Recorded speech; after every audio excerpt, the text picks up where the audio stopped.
E aí, pessoal, beleza? Bem-vindos aqui à nossa aula 4, nosso curso de Física para o concurso do Corpo de Bombeiros. E estamos aqui na nossa questão 15, tá? Então, aquele velho esquema, se concentra aí, pega o teu caderno. Essa aula aqui a gente vai ter algumas coisas aqui de cálculo, então é bom que você esteja com a máxima atenção possível e deixa todas as distrações de lado, tá certo? Bom, bora lá. Estamos na nossa questão 15. O que é que ela nos diz, professor? Bora ver. 15 é uma questão de Sebrasp. Diz o seguinte: julgue os itens seguintes. Se o vetor, só tem um item aqui, né? Julgue o item seguinte. Se o vetor resultante do sistema de vetores mostrado na figura abaixo é o vetor nulo, então ele está dizendo que essa condição aqui é satisfeita. Professor, vamos entender aqui. Vetor resultante desses três, né? Então aqui a gente tem, parece que três forças, né? Ó, exatamente. Então é um sistema de forças, essas forças são concorrentes, porque elas estão agindo aqui no mesmo ponto. E aí ele está dizendo que a força resultante, ou seja, o vetor resultante, já que a força é um vetor, é nula. Exatamente, professor, a força resultante nula. É isso mesmo. E aí? Bom, ele está dizendo que, se isso é verdade, essa condição tem que ser satisfeita. F1, o módulo de F1, tem que ser igual a 2 vezes o módulo de F2. Vamos ver se isso é verdade, tá? Mas primeiro vamos identificar aqui quem que é F1, F2 e F3. A figura não está muito boa, mas aqui é F1, aqui o 2, ó, e aqui tem um 3, tá bem? Para a gente diferenciar aqui. Bom, para esse vetor ser nulo, pessoal, eu preciso que as forças que apontam para um lado sejam iguais às forças que apontam para o outro lado. Isso tanto na direção horizontal como na direção vertical, tá certo? Então a gente vai impor essa condição, eu vou te explicar aqui como é que a gente faz, e daí a gente vai ver se essa assertiva aqui que ele dá para a gente está correta, tá bem? Bora lá, professor. Eu estou vendo que esse vetor F2 e o F3 estão inclinados. Eu tenho que decompor? Tem que decompor. Na horizontal e na vertical, aquelas componentes lá. Beleza? Então, vamos analisar aqui o equilíbrio inicialmente na vertical. Olha só. Primeiro na vertical, professor. Vamos começar na vertical, tá certo? Se liga aqui, ó. Na vertical, eu vou ter a componente vertical do vetor F2, aqui, ó. Chama ele de quê, professor? Chama de F2V, componente vertical do vetor 2, tranquilo? E aqui eu vou ter a componente vertical do vetor 3, ó. Se liga aqui. F3V, professor. Exatamente, F3V. Olha só, se a gente lembrar, essa componente vertical ela está sem a cola, né? Ela está sem cola, seno. Então, como eu te expliquei na aula passada, a gente pode dizer que F2V vai ser F2 vezes o seno de... Que ângulo é esse? 60 graus, ó. Vezes o seno de 60. Tranquilo? E o F3V, o lá de baixo, vai seguir o mesmo raciocínio. Ele está sem a cola, o ângulo está para um lado, ele não está colado ao ângulo, então ele vai ser o F3 vezes o seno de 60. Professor, quanto é o seno de 60? Se tu olhar lá na tabelinha, é raiz de 3 sobre 2, só que a gente não vai precisar usar ele agora, tá bem? Tu vai ver por quê. Olha só, se esses vetores têm que se anular aqui na vertical, como eu te disse, eles têm que ser iguais. O que puxa para cima tem que ser igual ao que puxa para baixo, igual num cabo de guerra. Então, se eles são iguais, vamos igualá-los. Como é que faz isso, prof? Tu vai igualar, ó. Esse aqui, ó, esse, tu vai botar igual a esse. Beleza? Vamos lá, ó. Então vai ficar assim, ó. F2 vezes o seno de 60 vai ser igual a F3 vezes o seno de 60, percebeu? Professor, o seno de 60 aparece dos dois lados. Pronto. Se ele aparece dos dois lados, tu pode cancelar. Tranquilo? Então tu dá um tchau e tome aqui, ó, tchau e tome aqui, e aí tu vai cancelar esses dois valores iguais. Beleza?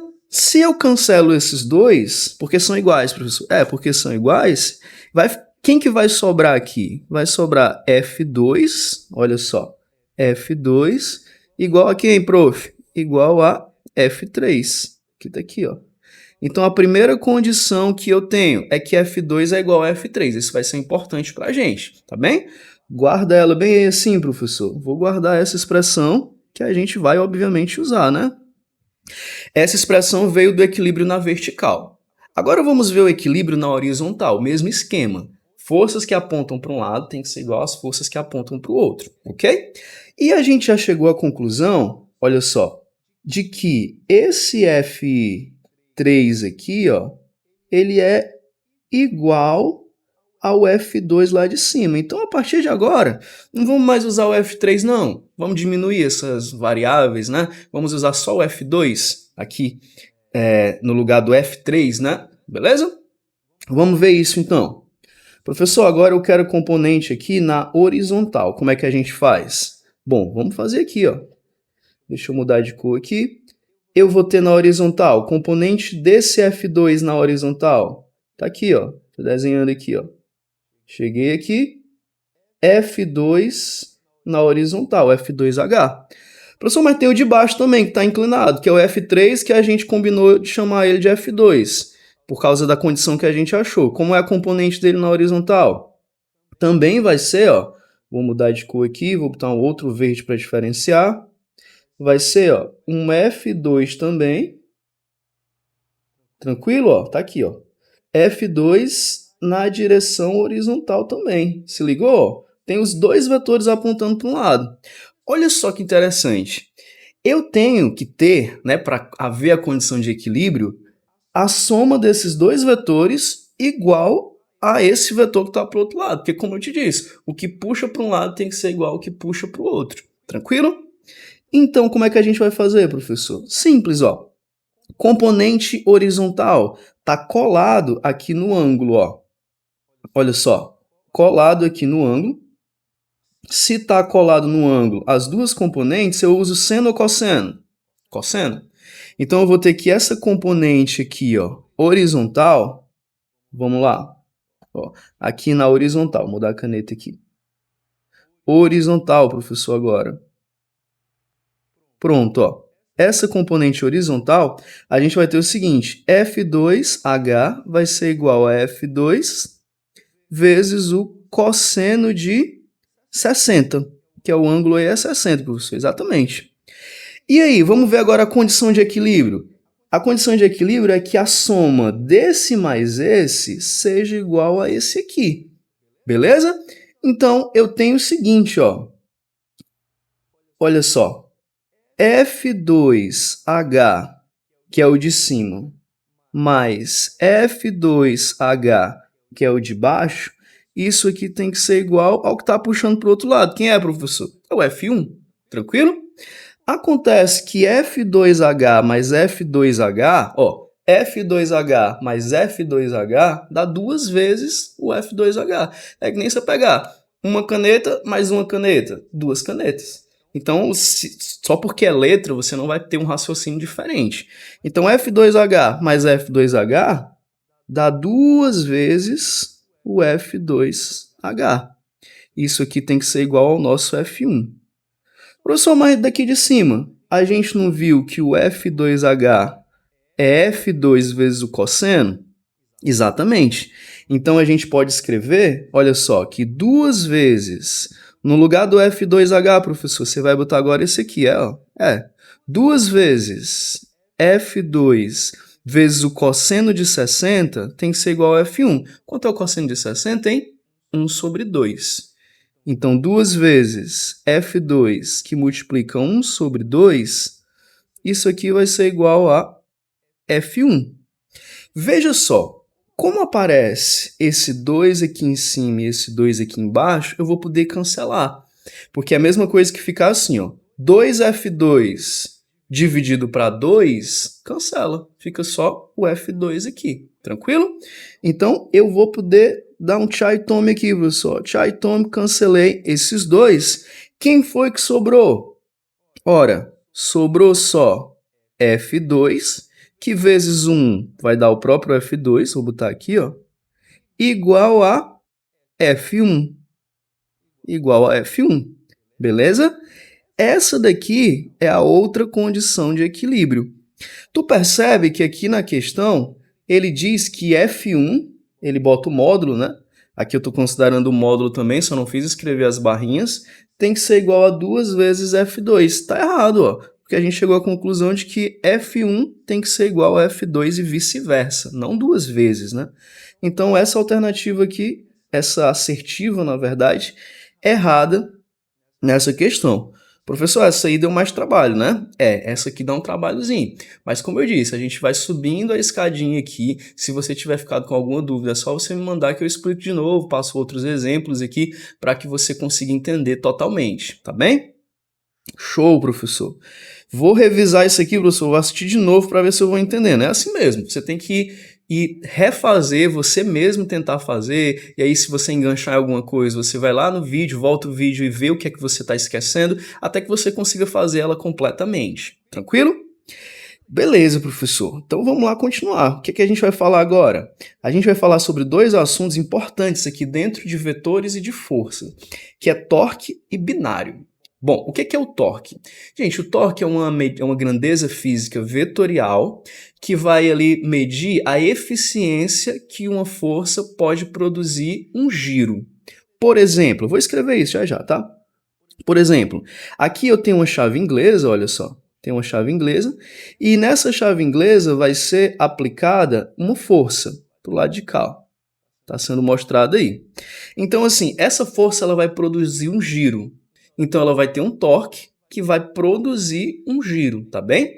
Obviamente, quanto mais distante aqui do ponto de giro eu exercer essa força, o torque vai ser mais eficiente. Tranquilo? Se eu pegar mesmo aqui, professor, quase aqui na ponta, cara, vai ser bem difícil tu fazer o giro. Mas se tu pegar aqui distante, ó, e tentar fazer o giro, vai ser muito mais fácil.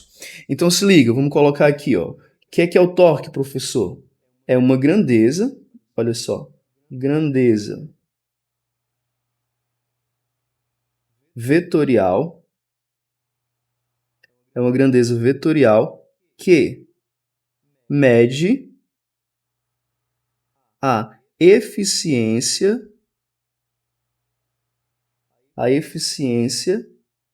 de uma força, vou colocar assim, mede a eficiência que uma força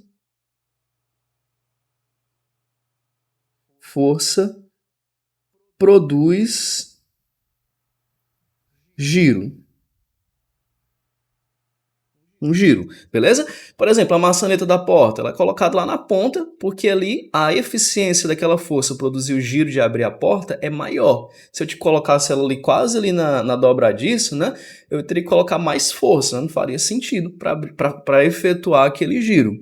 Tranquilo? Então, a grandeza vetorial que mede a eficiência que uma força produz um giro. Professor, do que é que depende esse tal de torque aí, professor, pelo amor de Deus? Cara, ele vai depender.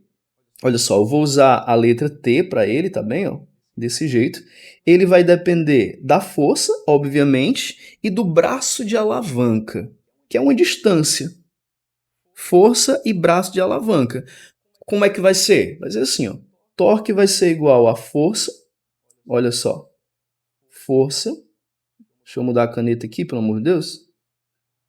Força vezes o braço de alavanca. Que como é uma distância aqui, ó, eu vou chamar de D.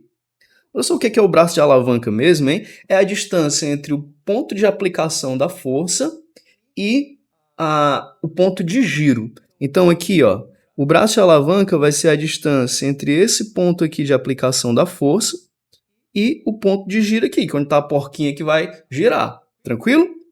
Então, professor, o torque ele vai ser medido dessa forma. O torque F vezes D. Beleza? Torque medido dessa forma. Professor, mas eu vi num livro que tinha um negócio de um seno aí, uma coisa assim. Tem, mas por enquanto vamos entender desse jeito. Depois a gente inclui esses outros fatores, tá bem? Até aqui já tá muito bom. Veja só, nessa outra figura aqui, eu coloquei, ó, 2 forças. O braço de alavanca da força FB vai ser esse aqui, ó, essa distância aqui. ok? Braço de alavanca seria o D aqui dessa força B. E o braço de alavanca dessa força A seria só até aqui, ó. Se essas forças são iguais, obviamente essa FB que está mais distante, que tem um braço de alavanca maior, vai produzir um torque mais eficiente. Tranquilo? Então, torque desse jeito aqui. Vamos ver agora, gente, a questão do binário de uma força. O que é um binário de uma força, né? Bi2. Então, eu tenho um binário quando eu tenho duas forças iguais, paralelas, mas não alinhadas. Como aqui, ó. Eu tenho essas duas forças iguais, elas estão paralelas, mas elas não estão alinhadas. Esse não estão alinhadas tem um sinônimo para isso. A gente diz que elas não são colineares, tá certo? Não estão na mesma linha. O co quer dizer mesmo, né? Então, colineares não estão na mesma linha, não são colineares. Beleza, professor. E o binário, ele vai produzir um giro também, professor? Vai produzir um giro, tranquilo? Aqui no binário, a distância que eu vou considerar vai ser essa distância aqui, ó, entre os pontos de aplicação da força. Como esse carinha que está aqui, ó, tentando girar a torneira, né, aqui para ligar a torneira, ele vai exercer um torque aqui, beleza? E como é que eu faço para calcular esse binário, professor? Pronto. O torque do binário vai ser igual a F também vezes o D. Só que esse D, como eu te falei, ele é a distância entre o ponto de aplicação aqui das duas forças, beleza? Então vai ficar F vezes D. Professor, repete aí o que é binário. Binário aqui vai ser a situação que eu tenho duas forças iguais, de sentidos contrários e de mesma direção, tá certo? Que não atuam na mesma linha, ou seja, não colineares. Então eu vou ter um binário quando eu tiver essa situação. Vamos escrever duas forças iguais, vou botar só o sinal aqui, ó, de mesma direção, sentidos contrários, e o que mais, professor? E não colineares. Se não colineares, professor, porque não estão na mesma linha. Exatamente, colineares. Beleza? Então essa situação aqui é a situação de eu vou ter um binário. Por exemplo, quando eu tenho uma chave aqui de roda, ó, o cara vai aplicar uma força, uma para cima aqui e outra para baixo aqui, professor, para girar para produzir uma rotação, para produzir um torque. Então eu vou ter aqui também um torque desse binário, tá certo? Então basicamente é isso, gente. A fórmula, né, a equação aqui, não gosto de chamar de fórmula, a equação ela é igual aqui para os dois. Força vezes o braço de alavanca, que como é uma distância, a gente representa por D. Vamos agora aqui para as questões. Olha só. Questão de número 16 do nosso material. Se liga aqui. Vamos ler. Sargento da Aeronáutica. Carlos, professor de Física, procurou em uma de suas aulas discutir com seus alunos a facilidade de girar uma porca, com o auxílio de uma chave, conforme a figura a seguir. Tá aqui.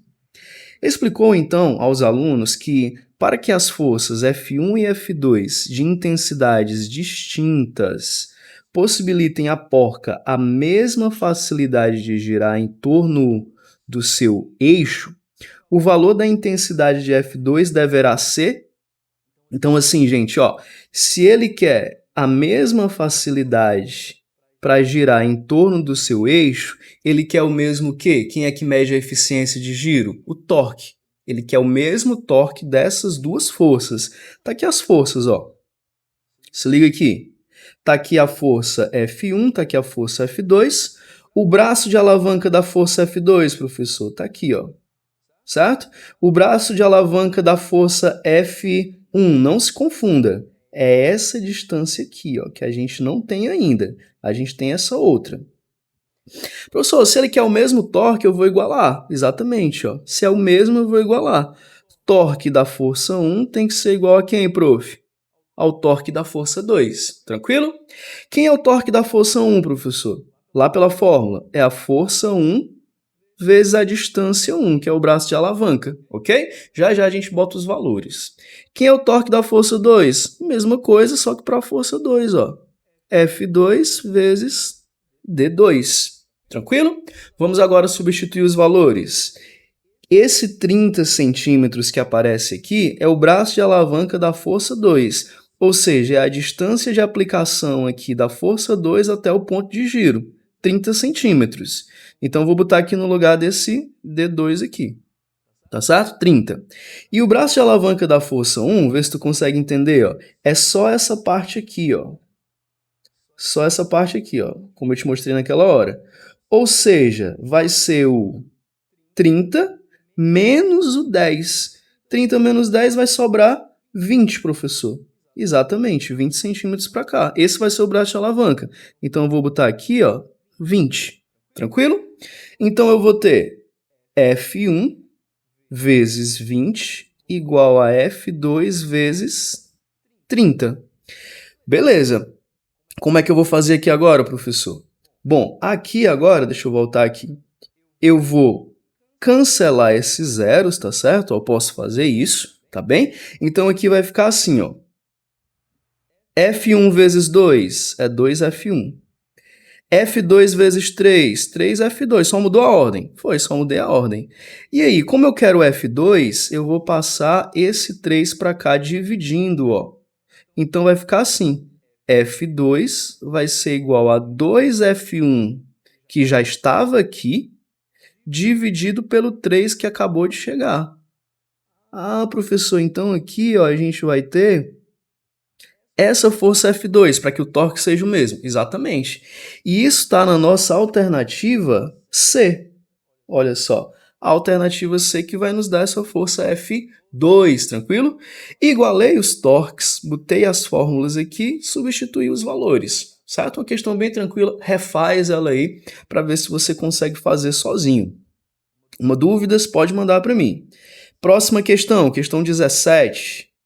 Sebrasp CBM Pará diz o seguinte: as forças são agentes capazes de alterar o estado de repouso ou de movimento dos corpos ou mesmo provocar-lhes deformações. São grandezas vetoriais, pois têm associadas a elas as noções de direção e sentido. Julgue os itens a seguir relativos a forças. Vamos lá. Ao abrir uma torneira de manhã cedo para lavar o rosto, está-se aplicando na torneira um binário, que é um par de forças paralelas de sentidos contrários, não colineares de mesmo módulo. Perfeito. O binário produz apenas um momento de rotação. É isso mesmo, o binário vai produzir ali um momento de rotação. Corretíssima essa definição aqui que o Sebrasp aqui deu para o que é um binário, tá certo? Então veja que tem questões que precisam de cálculo, como a primeira que a gente fez, essa daqui que a gente fez agora, mas tem questões que você resolve só com a teoria, como é a maioria das questões que a gente está fazendo aqui. Show? 17 já era, professor. Bora para 18. 18, nossa última questão, diz assim, ó. VUNESP. Lê aí, professor. Bora ler comigo, ó. Para substituir um botijão de gás vazio, é necessário desconectar o regulador fazendo-o girar no sentido anti-horário. Para isso, uma pessoa exerce com suas mãos duas forças sobre a haste do regulador, conforme a figura 1. A figura 1b mostra detalhes de um regulador de gás. Então tá aqui a figura 1, figura 1b. Beleza, professor. O que mais? Aqui embaixo, ó. Considere que a haste de um regulador tenha comprimento L, que nas suas extremidades sejam aplicadas duas forças horizontais de mesma intensidade F, perpendiculares à haste, conforme a figura 2. Está aqui a figura 2. Nessa situação, o torque resultante aplicado pela pessoa sobre a haste do regulador tem intensidade. Então, moçada, ó, como a gente tem aqui duas forças com aquelas características que eu falei para vocês, a gente vai ter um binário. Se eu tenho um binário, para eu calcular o torque desse binário, veja só, eu vou fazer o torque do binário aqui, força vezes a distância. Bora analisar essa figura aqui, ó. Força a gente tem, ele chama simplesmente de F, as duas forças, então a gente vai manter o F. E a distância, professor, entre a aplicação, ele chama de L. Portanto, o torque desse binário aqui vai ser simplesmente F vezes L. Acredito não, professor. E daí, qual a alternativa que tem isso? A alternativa D. Tranquilo? A alternativa D é a alternativa correta dessa questão 18 aqui, nesse assunto que a gente está resolvendo. Pessoal, espero que tenha entendido. Qualquer dúvida, manda para mim que a gente conversa sobre ela, beleza? Te espero na próxima aula, a gente finaliza aqui. Tchau, tchau. Valeu!